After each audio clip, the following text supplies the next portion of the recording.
We know that when people take that extra step and become professional managers in the form of chartered manager, this too pays back.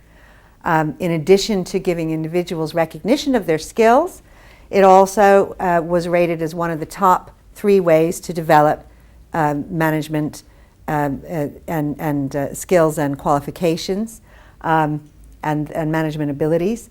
Obviously, it demonstrates professional commitment. It also demonstrates a commitment to ethics because professional managers sign a code of conduct, again, something very important.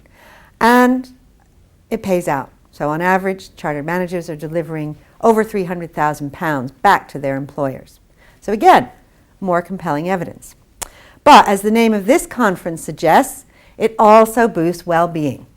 And this comes from the survey Quality of Working Life that CMI and did together with Kerry in this summer. And we know that positive leadership styles affect job satisfaction.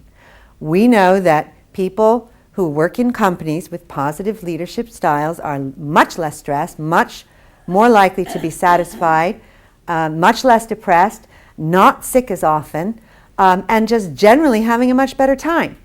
And paradoxically, and you'll have to pardon this, will not be the best phrase ever, but we also know that staff would like to smell a rat. So that's the way I remember the things that motivate people. People are motivated by a sense of achievement, a sense of respect, a sense of autonomy, and trust. So, you know, if you remember nothing else, just remember that your staff want to smell a rat, and if they do, you're doing really well.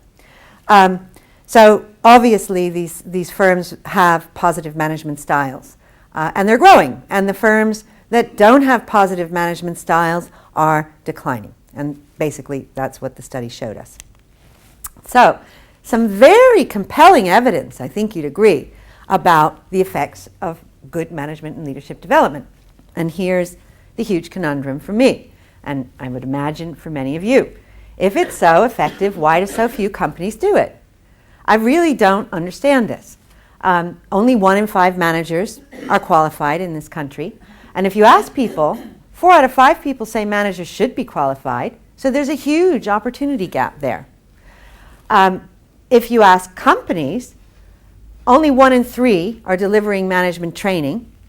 And about 1 in 10 are delivering that to national qualifications. Amazingly, if you ask organizations, so why aren't you training your staff? 2/3 say, no need, don't need to do that. They're fine. But clearly, they're not. And less than 1 in 5 managers expect their budgets to increase. And the really worrying thing is that almost 3/4, or actually more than 3/4 of CEOs expect to cut their budgets for management and leadership development training. And I think it's up to all of you guys after this conference to go back and tell them that's a really silly thing to do. Not surprisingly with all of this, the UK is not top of the pops when it comes to effective management, outscored by many of its OECD rivals, some of its Asian rivals, and my home country, the US.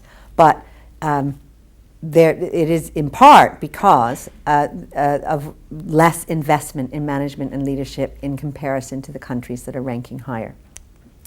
So the result of all of this is when we asked managers in the UK, 4 out of 5 said their manager was either bad or just okay.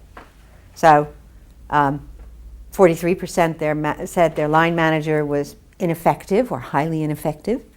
36% said okay, effective, and only 1 in 5 said really good. And if you think about that, 1 in 5 say their manager is really good, 1 in 5 are professionally qualified. It's starting to add up a little bit.